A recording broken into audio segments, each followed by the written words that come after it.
All right. Welcome, everybody.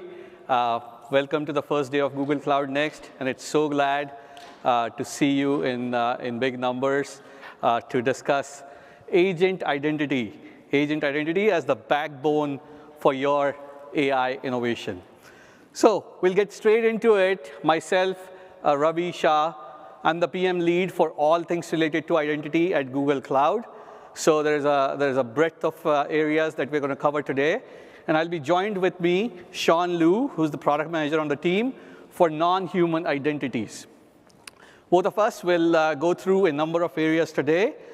That will start with talking about the era of agents. I mean, that's where we are, right? We'll then talk about identity-first security, agent identity, the hottest topic of this year, right? Workload identity, human identities, and then we'll recap. But before we go any further, I have a question for you. How many of you, by a show of your hands, have a badge to get into your office? Of course, right? Now, how many of your agents actually have a badge to get into your database? Guess what, right? This is the problem that we are here to solve for you. We want to make sure that your agents have an identity, a unique identity that you can recognize with and you can give the right permissions. So that really is the topic for the day. But how did we get here? If we look at the modern AI, it basically started at the end of 2022. LLMs were launched in sort of big spotlight, but they were nothing but simple like autocomplete machines, right? It would just spit out whatever they think is the next thing that would come in that sentence. And most of the times, or many times, it actually didn't make sense, right? It was hallucinating big time. But then came the time of LLMs as reasoning machines. They would think before they respond. Hallucinations went down, right? But even that was not enough. Now we are at the point where LLMs are actually acting as a brain, but agents are the orchestrators. They are doing the work. And if agents are going to do work for you, on behalf of you, autonomously, then they need to have a unique identity. If they're going to operate in your systems, you need to make sure that security is built into their operations. If you look at the agentic use cases today, there are a number which have high traction. Coding is one of the biggest ones. Customer support is the other one. But there are a number which are growing fast, number of them which are growing fast. Sales and marketing, finance and accounting. Then there are some new ones like security operations, legal and compliance. But guess what? I built this slide maybe a week ago. Very likely, most of these use cases, or this slide is already actually obsolete. There's so many use cases that are coming up almost every day, right? And when the industry is moving so fast in terms of having new use cases, it's important that we put the right guardrails in place. So when you release an agent, we wanted you to think about what is that agent's orbit, if you will, of operations. And with agent at the center, it could talk, of course, to the models through HTTP, APIs, whatnot. It would talk to tools over MCP. It would talk to APIs over REST. And it would talk to other agents using A2A. So as you see, this agent's orbit of operation is pretty broad, and built into it is sort of the non-determinism, right? So it's very, very important that we secure, but what are the dimensions of security that we need to take care of? Number one, we need to make sure that identity is at the core of this. We can uniquely identify the agent. But this is a tough problem for us to solve, and we'll crack that. Second, we need to make sure that even within this orbit, the agent is operating with least privilege. How do you make sure that happens? We'll talk about that. And last is the data controls. We have to make sure that the agent cannot spill data outside of its orbit or get data into its orbit which it should not have access to, right? So in our mind, these are the three core problems that need to be solved for building security at the core of agentic operations. So that all starts with identity. But an agent's identity is actually not one thing. We believe that as you operate an agent, there are 3 identities at play.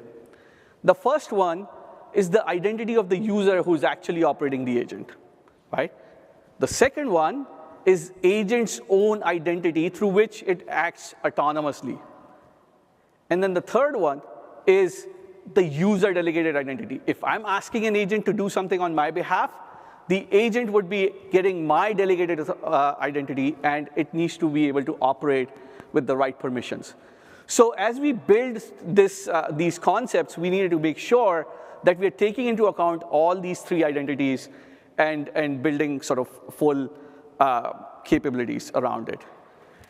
In many ways, some of the operations that the agents can do are similar to what workloads would do, right? They're, of course, non-deterministic because of the LLMs and because of the kinds of data that it can access. But at the end of the day, there are many common concepts. However, this unique opportunity, this era of agents actually also gives us an opportunity to do it right. The things that we didn't get right in the workloads, the sins of our past, if you will, let's not repeat them again in the agentic era. Let's make sure that we're building security really to the core, right? In the past, we had, long-lived sort of keys, right? API keys. We want to make sure that doesn't happen, that it's very short-lived. In past, the service accounts or even API keys, they were shared. We want to make sure that agents do not share identities, because then it becomes very, very hard for you to understand who acted on what. APIs and workloads, for those, they were our workloads basically were autonomous operations. With agents, it's not just about autonomy, but as we talked about, it's also about on behalf of user operations. So yes, we have new concepts because of agents, and we have a really unique opportunity for us to get the security right for agents. With that in mind, we have built what we believe is an identity-first security stack. So let's walk through this stack from bottoms up. At the base is the human identity. Like we talked about, human is at the core of it. They're starting the operation. That identity we need to make sure we have secure foundations for. Next layer is the agent identity. This is the identity that enables agents to act autonomously or on behalf of users, but it needs to have a variety of flexible credentials so that it can operate with and engage with other agents, other systems. It needs to support X509, JART, word token, API keys, and whatnot. On top of that is agent auth management capabilities. This is how we streamline the authentication and authorization of agentic operations. You'll see, and you'll realize, maybe you have written some agents that to enable an agent to perform the OR dance, it's quite a bit of work. We want to make sure that we simplify that for you. And of course, that is just the foundation, right? All of that needs to ultimately lead to strong access management capabilities, identity-centric, resource-centric, network-centric policies that give you the full breadth of control so that you can have least privilege and strong data controls built into your systems. So this is the full identity-first stack that we have built for you, and we'll go through it one by one. So, of course, this all starts with the human identities. We support cloud identity in the sync mode at Google Cloud, of course. We also have BYOID, bring your own identity, or workforce identity federation, if you will, to let you bring identities from your 3P IDPs and use that to operate inside Google Cloud. And we also allow humans to operate, or organizations to have certain users with cloud identity and certain users with BYOID, bring your own identity types. That's OK. But this gives us the full foundation of human identities. But that's just the beginning. Now comes the concept of agent identity. How do we identify an agent uniquely for its autonomous and on behalf of operations? For that, we have built agent identity as a unique first-class citizen inside Google Cloud, at par with human identities. These identities are, number one, cryptographic. They're based on PKI, right? And today, you will have shared certs, but tomorrow we will enable you to bring your own private PKI as well. The second thing, these are going to be strongly attested to the runtime where the agent is running. What does that mean? It means that when the identity comes up, you will know that only this runtime can have this identity and nobody else, which means you can, or that identity cannot be impersonated. That is one of the big problems that we have had with service accounts. So no impersonation. Number 3, fine-grained authorization. What does that mean? SPIFFE identifiers are hierarchical in nature. You have trust domain, you have namespace, and you have the identity, the agent itself. You'll be able to write policies at any of these levels. Therefore, you will be able to control agents at a granular level as well as at coarse level as well. Number 4, it's going to be tied to the life cycle of the agent, which means the identity is provisioned when the agent comes up. The identity is deprovisioned when the agent goes down. There are going to be no more dormant identities, agent identities in the system. That's a huge attack vector today for service accounts. That is going to be completely eliminated.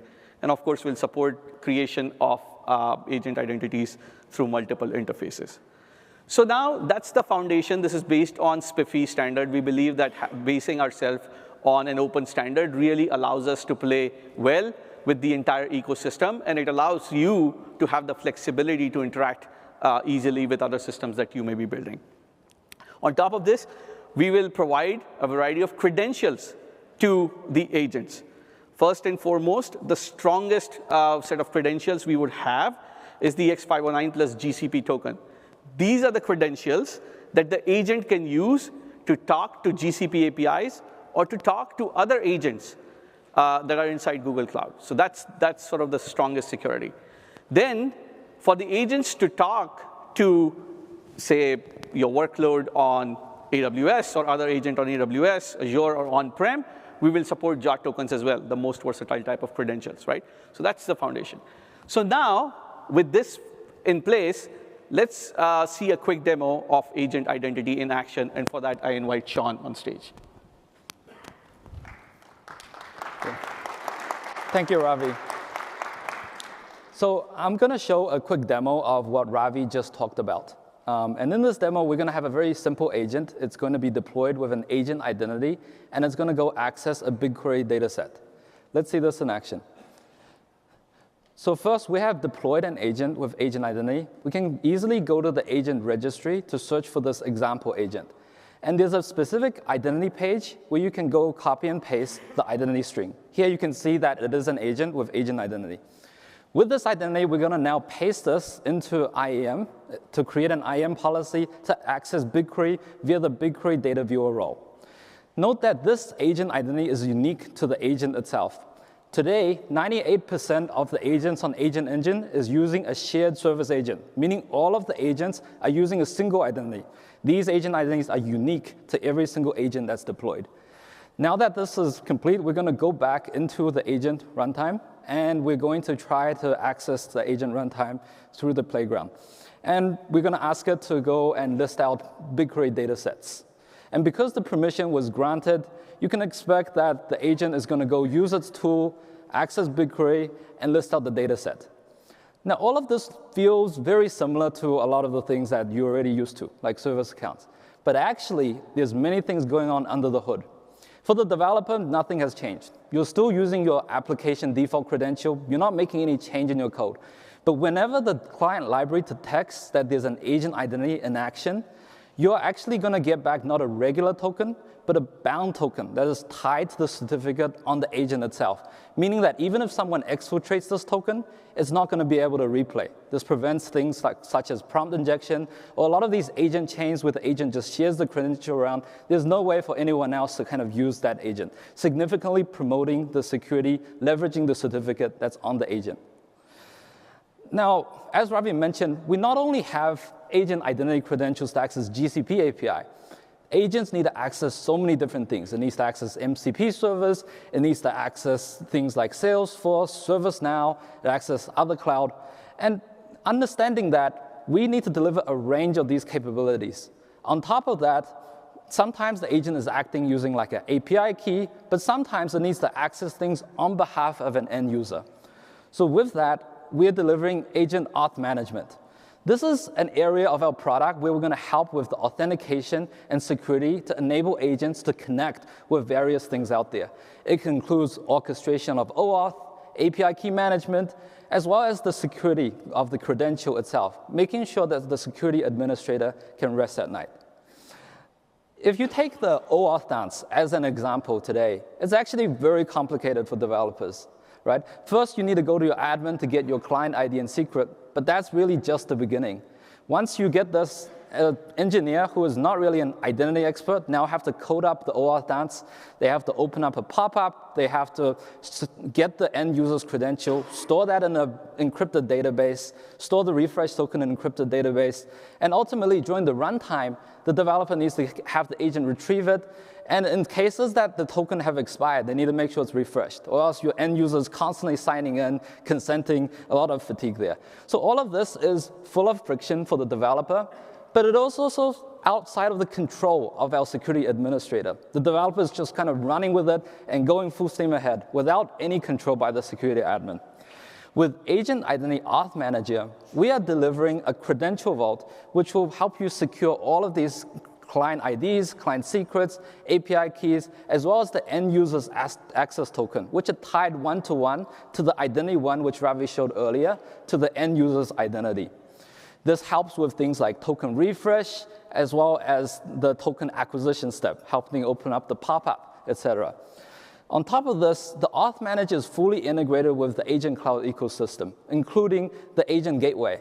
Whenever you are using Agent Identity Auth Manager with the Agent Gateway, the tokens, the API keys are actually going to be injected directly at the gateway, meaning your non-deterministic workflows, such as your agent, does never have access to the credential itself, significantly elevating the security of this process.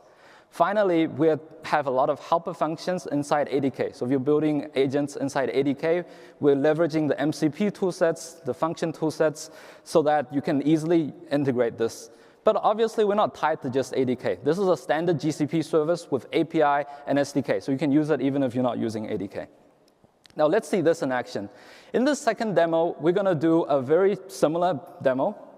It's going to access BigQuery, but instead of accessing BigQuery using the agent's own identity, we're going to access it using the end user's credential. Let's see this in action. So to set all of this thing up, the first step is you go into the registry and go to the identity page where you can go create an auth provider. An auth provider is basically this credential vault for this agent to access a particular OAuth server, in this case, Google's OAuth server. Once you create the vault, you have to grant the agent's SPIFFE ID access to this vault, and then you would paste in various things from your OAuth server, including the client ID, the client secret, the token URL, and the authorization URL. All of the standard things necessary for you to get your agent to do OAuth. And obviously, all of this is supported both through the API and Terraform, so that the security administrator can kind of seamlessly set this up for the developer. Once all this is done, all you have to do is copy this auth provider name into the code. And via the helper function inside ADK, it's going to leverage this auth provider and the agent identity, which is running on the agent, to leverage this auth provider and auth manager. So we're going to go ahead and deploy this agent, obviously at a very accelerated rate. Normally, this takes a little longer. And once it's deployed, we're going to go chat with this agent. We have a Cloud Run application here that's calling the agent engine on the back end. And this time when we chat with the agent to connect to BigQuery, it's going to open up a sign-in box for me to sign in with my credential, delegate my permission to the agent, and then now the credential is in the vault, I can talk to the agent and ask it to access BigQuery. What's nice about this flow is that, let's say I left my laptop and I came back after a day or so. Because the refresh token is already inside the vault as well, GCP is going to help you automate this process so the agent always have the most current token, and you don't have to worry about keeping it refreshed. Finally, I want to talk about credential security. So as we talked about in the first demo, the GCP access token, which is used to access GCP API, is fully secured, leveraging the certificate on the agent itself.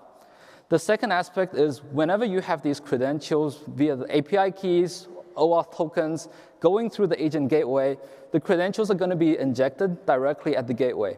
And this is done via the encryption on the auth manager, and then the decryption at the gateway to allow that only the gateway can decrypt this agent and pass it on. There's also very interesting policies that now you can write on the gateway to really understand, who is the end user who's accessing the resources. Finally, I want to talk about token revocation and user visibility. So as Ravi talked about at the beginning, there's really 3 identities, and a lot of this is very complicated. For an administrator to reason about both the agent, the end user, the delegation, this is where it kind of all comes together. So once you have set up the system and you're using Agent Identity Auth Manager, for example, inside the Agent Identity page, we have a page directly for the Agent Identity administrators. Here you can see a list of not just the agent identity, but all the end users who are going through this agent identity and accessing resources. You can see here there were 3 employees. Some of them was accessing Salesforce, some of them was accessing Slack, some of them was accessing Google. And you get the first access, last access, and more importantly, if you're using our 3-legged flow, like the one I showed you earlier, there's a way for you to kind of view the consent that the end user have provided and directly revoke their access right here. And this is also can be done via API. Meaning if you have a long-running agent, autonomous agent that's going crazy, you can revoke that credential. If you have an agent that is compromised, you can loop through all the end users and kind of revoke the access. And the end users now have to re-authenticate, go through all the policies that your identity administrator set up inside your identity provider. Now, with that, I'm going to pass it back to Ravi. So as you see, right, we have agent identity credential, agent identity auth management, but all of this is just to help your agent developers set up the basic connectivity needed to get your agent up and running and to have the credential baselines. But really, it's at the policy layer, at the guardrail layer, where all of these things kind of come together to help you secure your agent. So I'm going to pass it back to Ravi. Thank you so much, Shaun. Who loved the auth manager capability, the OR dance? Honestly, that's one of the things that we are most excited about because we have seen ourselves sometimes building the agent, how painful it is to go through that OAuth flow. I think it's going to streamline the developer experience big time. It is going to bring tremendous amount of security to the whole system. So super, super excited about that. Now, as Shaun mentioned, talking about agent access management, identity at the end of the day is sort of means to an end. We want to make sure that you can provide all sorts of access control using this identity. Therefore, one of the things we have done, made sure, is these identities are available as a first-class principle in all the policies that we have, whether it is the allow, deny, principal access boundaries, VPCSC, all of them will support agent identities as a first-class principle. So let's talk about the first set of access management policies, identity-centric policies. Principal access boundaries are the ones that we have here, and this policy allows you to limit the reach of identities to your resources. To see this in action, let's go through a quick demo. So in this case, the agent, the user is going to type a query to get access or get access to the list of buckets that they have in a different project than where they are. So as you see, the user is in Cloud Next 26 demo project, but they try to access a list of buckets from another project. And they were able to see that those list of buckets. That certainly should not be allowed, right? So now the user is going to go and set up a principal access boundary, making sure that agent identities in their organization can never access the GCS buckets outside of the project where they're in. So right now, the user is going through the process, and the user is setting up the principal access boundary. They're binding it. They're making sure that it's tied to the agent identity. Now they're going to set it up. Once this is set up, we will have the user go back to the agent, and they will try through this agent to access the same set of buckets in a different project, and let's see what happens. This should fail, right? Because now we have limited the access of the agent identity, and therefore they cannot reach into that bucket. So there you go. It was stopped. That's one of the base policies that we have, principal access boundaries. Moving forward, we also have resource-centric policies, allow and deny. Both of them will support agent identities as a first-class principle. In fact, we have a session on identity access management, IAM, which Ram will have, and we'll go into the depths of each of these policies as well. So I'm quickly cruising through this. The next set of policies are the network-centric policies, VPCSC, as you know. And we have heard some great feedback about VPCSC. I know many of you use it very, very actively. These policies will also support agent identity as a first-class principle in both ingress and egress rules. But we're not going to stop there. Today, we are also announcing the availability of agent gateway. This is the gateway that will help you basically build a perimeter around your agent so that you can control how far the agent can go beyond GCP, what MCP tools it can access, what APIs it can access. So together, the identity-centric, resource-centric, and network-centric policies really give you defense and depth. And when combined with our context-aware access capabilities, these policies will further limit the access or give you the guardrails around the access for agents based on the context as well. So that's our access management capabilities. And to learn more, please join the session tomorrow. Now, once you're given access, you also want to see what kinds of access does a particular identity have, and through those roles, what resources it can access, and we have policy analyzer capability available. Earlier in the morning, if you had joined Abhishek's session, you would have seen a demo for that as well. So we have some great capabilities in terms of our entire tooling chain and support for agent identities in that tooling chain. Together, we're very happy to say that we believe we have the industry's most secure agentic platform.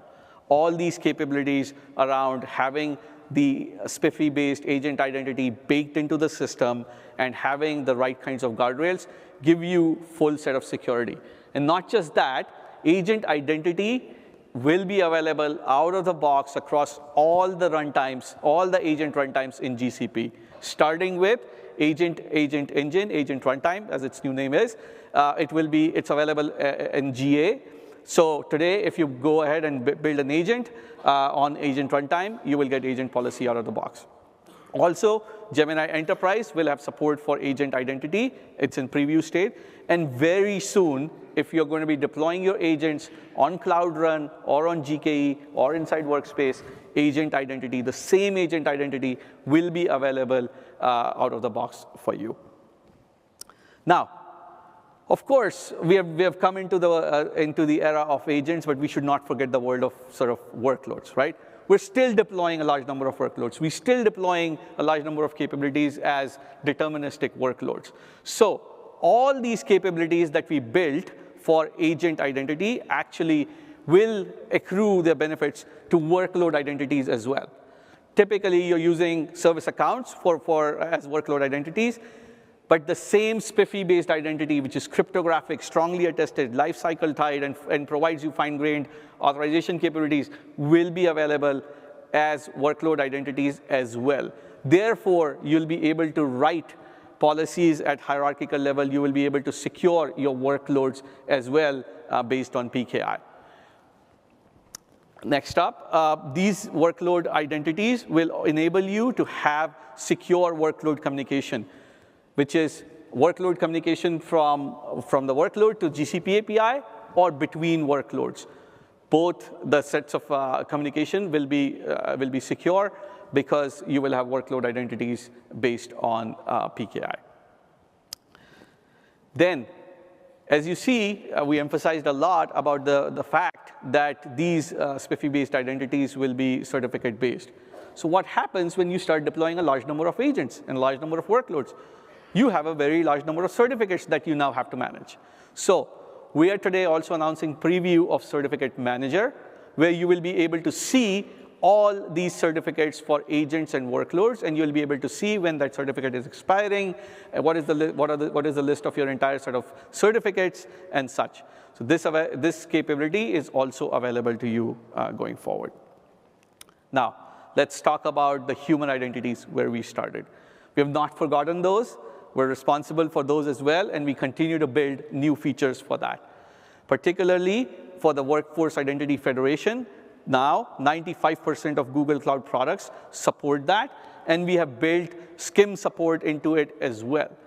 Also, as you would have realized, the GCP orgs used to be tightly tied to cloud identity, meaning you needed a cloud identity to actually build the GCP org. We're decoupling that now into what we call standalone orgs. Therefore, you do not need the first user to be a cloud identity user to spin up a GCP org anymore. It can be a BYOID user as well. And we will have full set of self-owned identity management, self-owned org lifecycle management capabilities, takeover capabilities for these new types of orgs as well. As I mentioned, we have released SCIM support, but at the same time, where does the benefit accrue?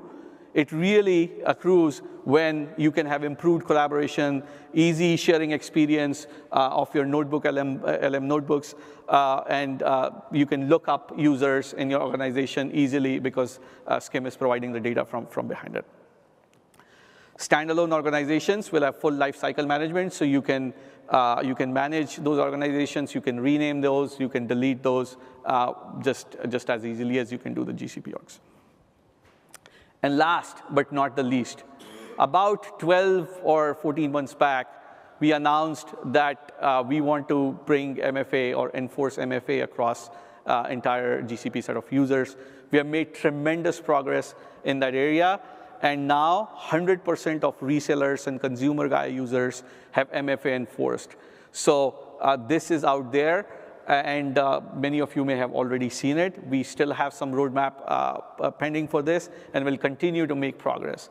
The point being, we're committed to making sure that there are a strong set of security controls available out of the box by default for you so that you can rest assured of your deployments on GCP. Now, we've covered a lot of ground in last 30, 35 minutes or so. So I want to quickly recap. What we are building and delivering for you is an identity-first security stack.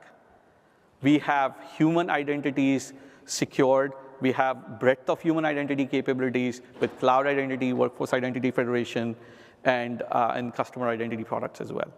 We're also delivering agent and workload identities, which are based on SPIFFE, and they will have the full breadth of credentials available. We're also providing the agent auth management capabilities to enable OAuth flows to give you secure credential security. And of course, we're bringing all of these identities as first-class citizens across our entire access management stack. With that, we end our session. Thank you so much for listening, and happy to hear any questions that you may have.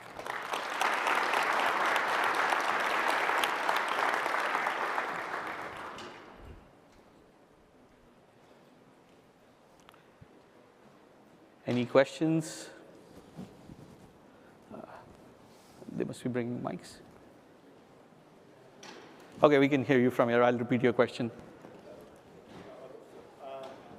So for agent identity, it's mostly focused on runtime, like remote type agents. What about CLI coding type agents? Is that scope as well? Yes. So the question really is that we're covering the agents which are going to be deployed on, say, cloud today. What happens to the agents which are local, on-prem, et cetera? That is a very, very active point of discussion for us.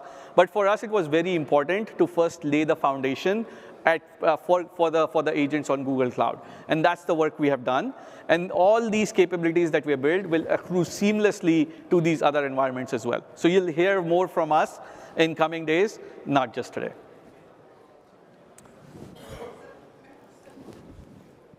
So Ravi, this is a great presentation, by the way. So how are you guys dealing with multiple instances of the same agent and related identities?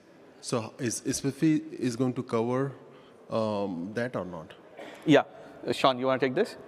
Yeah, can you repeat the question? Multiple instances of agents, how are we taking care of it? Yeah. So we if you're using our agent runtime, we know that the container is one agent or a set of agents, right? So we're going to be giving an agent identity to it.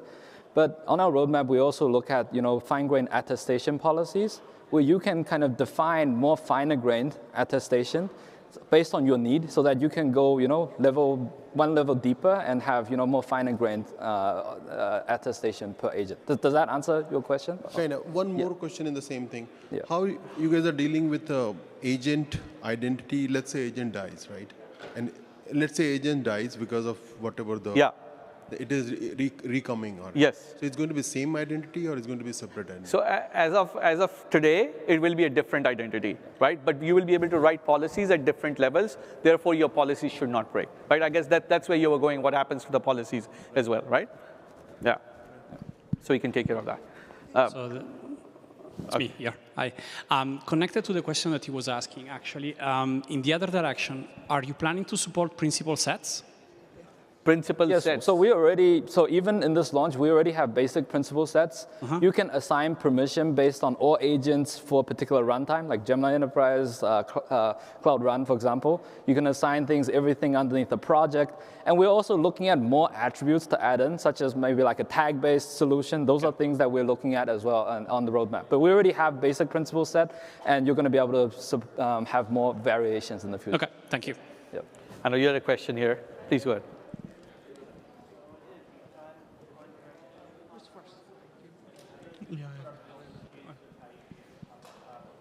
Hello? Yeah.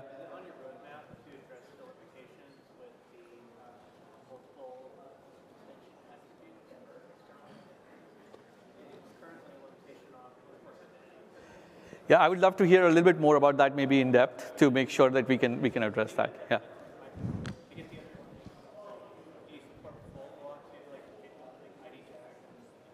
Yeah. Yeah. So right now we don't have the full IDP. Like some of the newer standards, like Okta, have a cross-app access, and Microsoft. We don't support those protocols yet, but we're actively looking at adding that into our auth manager. So our auth manager in this preview supports two-legged OAuth, three-legged OAuth, PKCE flows, but we're going to kind of expand the different variants as some of these come online. So yeah. Yeah. So I have a question. So the agent identity is the unique identity, right? So in the which you have provide the agent has to the identity is containing the URL is containing the domain name and the resource path and the agent name, right? So what about if I create the agent in the same in a project, and I deleted it, and I create and the permission which I've assigned to that agent identity, right? So and I deleted that, and I create with the same name in the same project and all.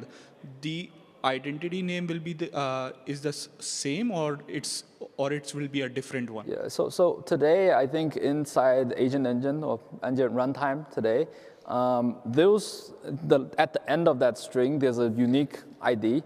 And every time you deploy a new agent, you actually get a new ID. You don't get the same ID. Now, you can go update that agent. Like if you have an agent before and you've disabled it, you go and update it, that will get the same identity. But if you went and deployed a new agent, it's always going to get a separate ID. Yeah. Yeah. All right. Thank you. Yeah. Yeah. So I have this side. Yeah. So in a regulated environment like banking, right, how do you provide a deterministic audit trail for non-deterministic agent decision? So you can provide not just what happened, but why it happened. When it happened. What happened, but when it happened? Why it happened, intent. Intent. Yeah, so first and foremost, we're building, we didn't talk about it here, but we're building a full observability capability so that every interaction that is happening by the agent on it autonomously or on behalf of the user, it is going to be tracked and logged, right? Now, the attachment to the intent That's the piece that we have not sort of coupled yet. However, if the agent has a particular skill it is using and it is tied to a skill in the skill registry that we are also working on, then eventually we believe that we will be able to track all of this, but just not yet.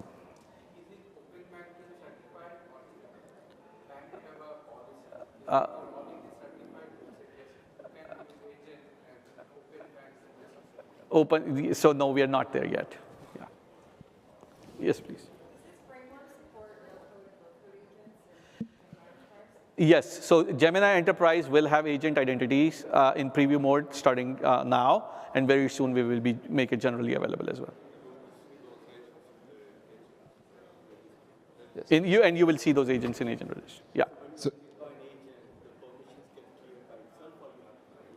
the permissions don't get cleared themselves yet, right? Yeah. At this point, no, but we'll work on that. At least the identity itself will go away, so even if the policy exists, right, it's once the identity is gone, we can give you some very simple tooling because you know, you can just clean it up, right? The policy have no meaning anymore, so yeah. Yeah, so within the auth manager, you can configure like a scope for the agent to do the OAuth, so you can configure that. And there's also kind of evolution in some of these scoping mechanisms, such as some more fine-grained authorization, which we're looking at. But right now, you can already, you know, whenever you create an auth provider, you can specify a scope. Yep. Is this going to... I might have two questions. First one is, do you see a support for agent identity with an external identity provider? Such as, you know, like each organization might have their own identity provider. Currently, I think what we hear is the agent identity provider will only work with Google, but can it be configured with, as an example, like Entra, OEM, along those identity providers? So in terms of their support for their agent identities is what you're saying? Yeah. So not today, like the human identities can be federated into Google Cloud, right? If it's coming from Entra, that's fine. But in terms of like, do we recognize their agent identity as agent identity in Google Cloud? Not today. Okay. But we will ultimately have the federation capabilities that we will bring in. Okay. Is the question like the agent is running on Microsoft and you want to see that identity in Google? Or is the question about... Vice versa as well. Like I could have an agent running in GCP, but can that identity be federated from an external identity? Yeah. So I think you have to think about, you know, where your infrastructure is running is the only place that can truly attest that agent itself, right? So because the agent, if it's running on the GCP infrastructure, GCP have the best source of truth to actually attest. So even, you know, workloads today, wherever the workload is running is typically where the source of truth for the identity lives. However, you know, once you have, you know, one of these SPIFFE IDs or JOT IDs, nothing stops you from taking that credential and calling Microsoft to get a credential for the Microsoft identity. That's possible today as well, right? So there are practices where you can go and, you know, get identities from Microsoft, leveraging the identity that Google bootstraps for you as the source of truth. Yeah. I see. Yeah. Is there going to be a simplified flow for, over here, sorry. Is there going to be a simplified flow for these agents to authenticate with custom services sat behind like the identity-aware proxy, for example? So that an agent can just authenticate straight into a service behind the identity-aware proxy? Yeah. So, yes. Without OAuth. So one of the things that we are adding support in IAP is the support for those, you know, these credentials which are bound to the agent certificate. So like that's supported on IAP. So that actually allows you to set up, you know, agent to, you know, MCP server. Like if you have an MCP server deployed on Cloud Run or GKE and you have IAP fronting it, we can allow you to kind of just authenticate and pass on the identity. Yeah. And will that also show up in the audit logs? Will the individual agent identities appear in like cloud audit logs and things like that as well? We need to double check. I don't think it does right now, but it is something that we can look into. So think about it as like we have laid a lot of foundation for this, but the use cases that you're talking about, some of them are very much on our roadmap, right? Like so, but we would love to hear and make sure that we're not missing anything. Yeah, so thank you so much for a wonderful session. You initially, in terms of referring also, there was quite a bit of the SPIFFE references. Yeah. How much of an overhead is there in setting up the SPIFFE and the SPIRE that is dependent on it? That's one part A of the question. The second is, if the other providers were to support the same SPIFFE and the SPIRE, how much of a multi-cloud support can we expect with this with this stack that you have built? Yeah. Yeah. In terms of overhead, maybe. Yeah. So right, like I think we are basically the SPIRE server for GCP agents, right? We're doing the attestation, we're issuing the SPIFFE ID. So you, as long as you're using our agent identity, you don't need to set up your own SPIRE for the GCP aspect. But you can set up SPIRE and SPIFFE for your other workloads, like on-prem or otherwhere, and you can set up federation between the trust domains that's on GCP and the trust domain that's off of GCP, so that they can authenticate with each other, leveraging the certificates or the JOTS credentials. A big part of why we choose SPIFFE is exactly where you're going with it, which is to make sure that if it's an open standard, that then this sort of multi-cloud scenarios can come to life, right? But at the same time, if we are issuing SPIFFE identities and somebody else is, right, then these identities are basically in two different systems, if you will. Can we offer access management the same way? Not yet, I guess. But I can't tell you like how much of an active discussion this is right now within the company to really see how we can take it past. Yeah, there are some workarounds today, like you can set up workload identity federation, like you can federate like a SPIFFE identity into GCP, and you can write policies against that and the attributes. So there are workarounds, but it's not, fully integrated in the sense that, it's like a native identity that's managed in Google. It's still, your identity that's federated.